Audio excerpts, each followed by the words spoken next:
Hello, good afternoon. Magluluto ako ngayon ng pancit canton.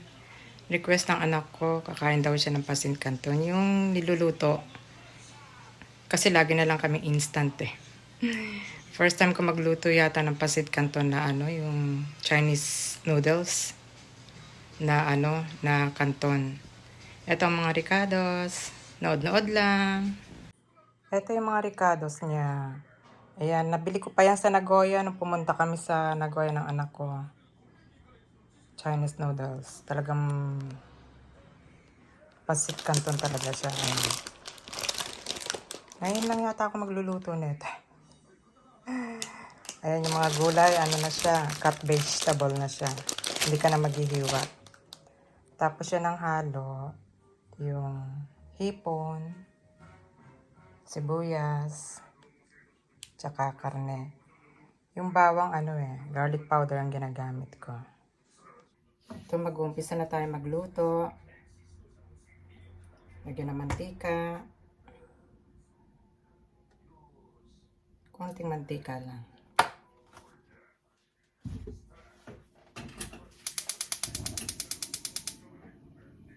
Itong kawali ko, 48 years na to. Hindi naman, mga 20 years. Ganon. Malaki yan. Pinakamalaki kong kawali. Ginagamit ko to pag maramihan ng luto.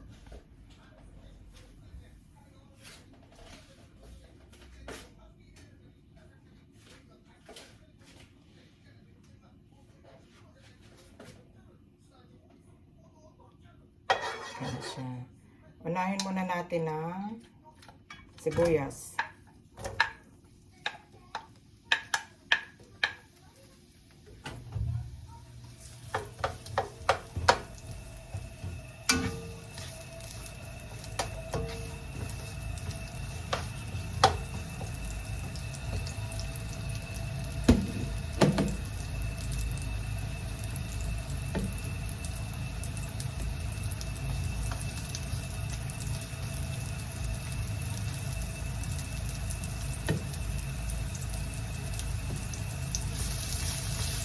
Antayin muna natin siyang maging brown. Yan. Ayan na. Tapos, garlic powder. Ang ginagamit ko kasi garlic powder. Ayoko na maghiwa ng ng bawang. Ayan. Wow, ang bango. Tapos, karne.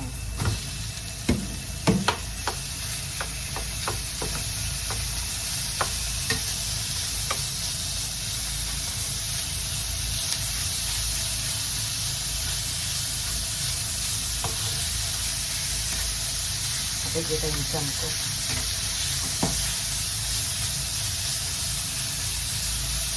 Pag inuuna ko yung karne, ilalagyan ko na agad ng paminta.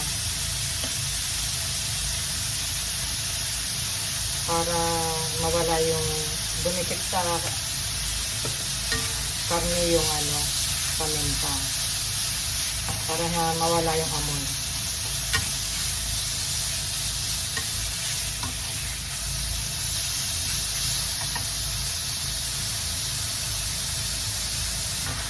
Ayan, medyo brown na siya. Lagay ko na yung hipon.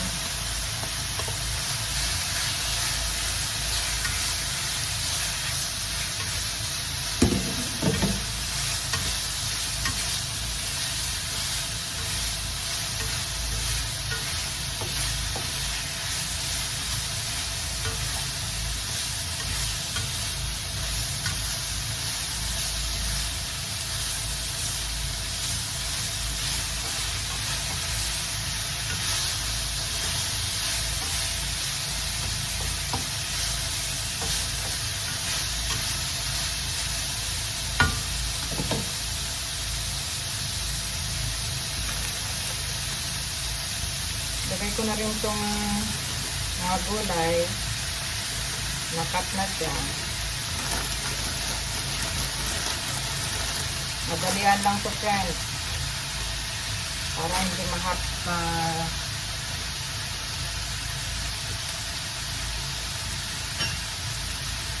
Malantang gulay.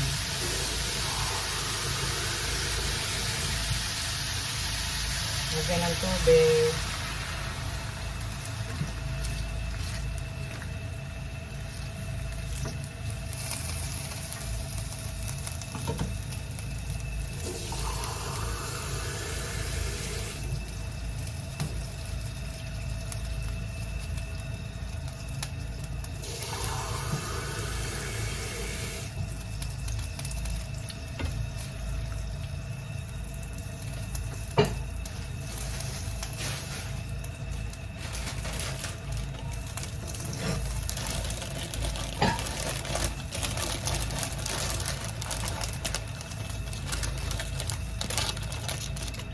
Lalagay ko na agad tong kanton. Nako, parang hindi yata kasya. Bahala na.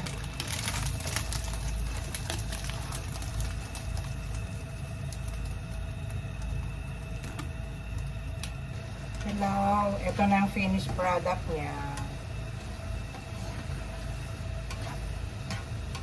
Inaantay ko na lang matuyo yung tubig.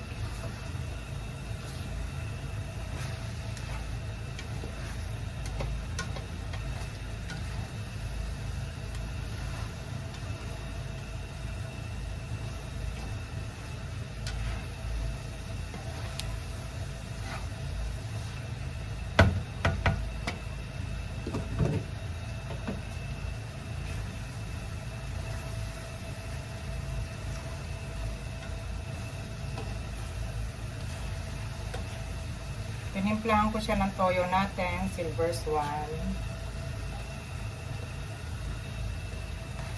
Tapos, nilagyan ko ng bouillon, nor cube.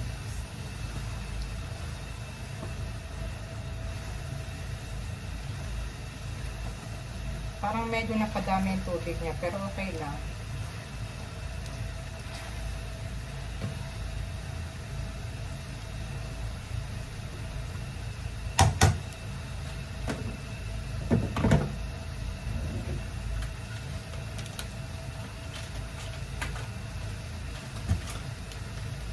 Ito yung ginagamit kong bouillon, nor cubes.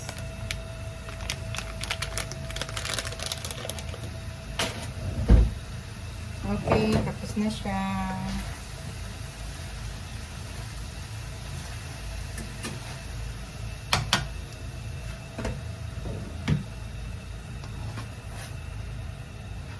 Kita-kits ulit.